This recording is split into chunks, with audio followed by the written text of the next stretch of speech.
सच्चा आनंद वो है कि जब आपको खुश रहने के लिए किसी की जरूरत नहीं है। और हमें तो खुशी छोड़िए, हर एक भाव के लिए किसी की जरूरत है कि नहीं? हम दुखी होते हैं दूसरों की वजह से, हम खुश होते हैं दूसरों की वजह से, हम गुस्से में आते हैं दूसरे की वजह से। किसी ने दो चार बात सुना दी, हमें गुस्सा आ गया। किसी ने कह दिया आज बड़े अच्छे लग रहे हो, थोड़ी तारीफ कर दी, हम बड़े खुश हो गए। किसी ने थोड़ी बुराई कर दी, आज अच्छे नहीं लग रहे, हम दुखी हो गए। यानी खुद का तो कोई दिमाग ही नहीं है कि हम खुद समझ सके हम कैसे लग रहे हैं, हम क्या कर रहे हैं, हम क्यों कर रहे हैं। नहीं, वो बताएगा हम क्या कर रहे हैं क्या नहीं कर रहे, उस हिसाब से हम रिएक्ट करेंगे कि दुखी होना है कि रोना है कि हंसना है कि गुस्सा होना है। यानी जिंदगी का रिमोट कंट्रोल दूसरे के हाथ में देकर रखे कि खेलो, तुम जो बटन दबाओगे हम वैसे नाचने लगेंगे। है कि नहीं सच्ची बात? यही करके रखे, कोई और नचा रहा है हमें, कोई कुछ भी कह दे और आप क्रोधित हो जाए, ये कोई जिंदगी है?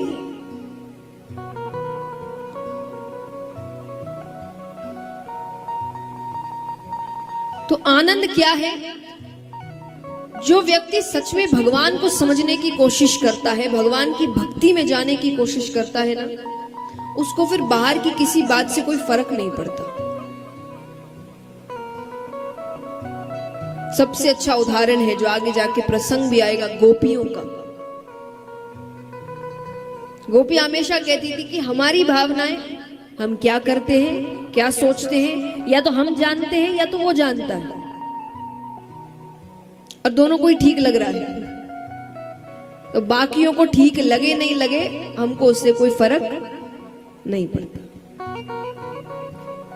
क्योंकि एक बात हमेशा याद रखिएगा, भगवान ने आपको, आपकी जो आत्मा है ना, ये सबसे बड़ी शक्ति है। ये हर व्यक्ति को समझा देती है कि वो सही कर रहा है कि गलत। एक जो अंदर से आवाज आती है, हर किसी को आती है, हर काम करते हुए, खास करके जब कुछ गलत कर रहे हो, वो एक अंदर से एक अलग ही डर होता है। आत्मा की आवाज होती है गलत है, पर उस पर दुनिया की आवाजें ऊपर आ जाती है, अरे चलता है, आजकल सब करते हैं, अरे क्या फर्क पड़ता है, इतना किसको पता है। ये सब संसार की आवाज है, पर जो हल्की सी आवाज होती है गलत है, वो आपकी आत्मा की आवाज होती है, उसको सुनो। ये दुनिया की सबसे बड़ी शक्ति है। आपको फिर किसी की जरूरत नहीं। हम हमेशा सोचते ना लोग हमें समझाए, कोई भी कितनी देर तक समझाएगा, मैं यहां हूं, कितनी देर तक हूं, 7 दिन बस, उसके बाद फिर तो आप ही हैं। आपको ही खुद को समझाना है, खुद की जिंदगी जीना है। तो कोई भी आपके जीवन में कितने समय तक आएगा कुछ समझाने? कुछ दिन, कुछ महीने, उससे ज्यादा नहीं। बाकी जीना आपको ही है, काम करना आपको ही है। तो उस शक्ति को पहचान।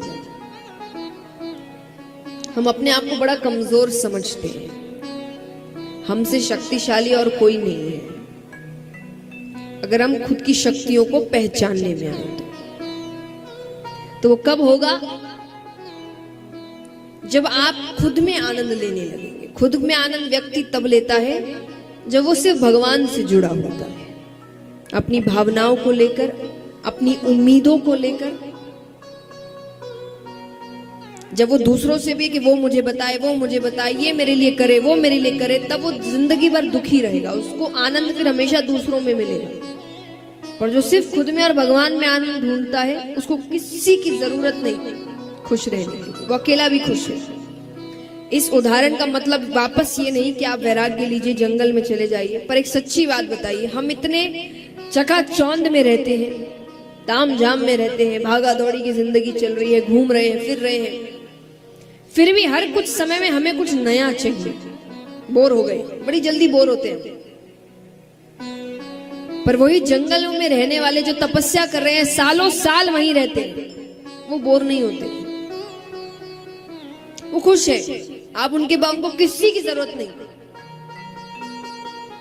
इसका मतलब ये नहीं कि आप भी जाओ तपस्या, नहीं, उसने अपने अंदर के आनंद को पहचान लिया। आप तपस्या करना या आप यहां रहकर भी कर सकते हैं।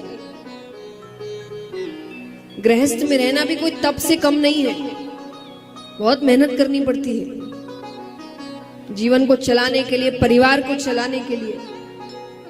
ये भी कोई तप से कम नहीं है। तो पर यहां पर भी अगर आपने भगवान को समझ लिया, कहते हैं कि अगर दुख में भी सुखी रहने लग जाओ तो समझ लेना भक्त बन गए। भक्त ऐसा होता है, वो हर वक्त आनंद में रहता है, उसको कभी कोई दुखी नहीं कर सकता। तो भगवान को अगर समझने की कोशिश करोगे तो जीवन के आनंद को पहचानने का मौका मिलेगा, जीवन के सच को समझने का मौका मिलेगा। तो ऐसी कृपा भगवान करें। तापत्रय विनाशाय श्री कृष्णाय वयम नमः। 3 तरह के ताप होते हैं।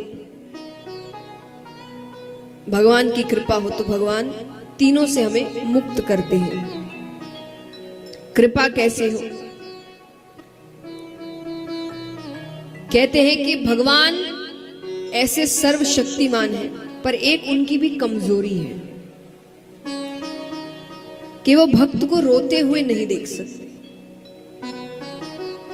एक बार अगर जीव रोकर भगवान को पुकार ले, सच्चे मन से पुकार ले,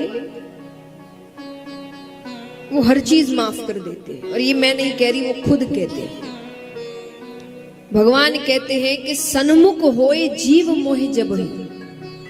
वो एक बार मेरे सामने आ जाए बस कि हे प्रभु, मैं आपका हूं, मैंने बहुत गलतियां की हैं, पर आज मैं हर चीज के लिए माफी मांगता हूं। मैं वो कुछ नहीं दोहराऊंगा, पर अब मैं आपका हूं।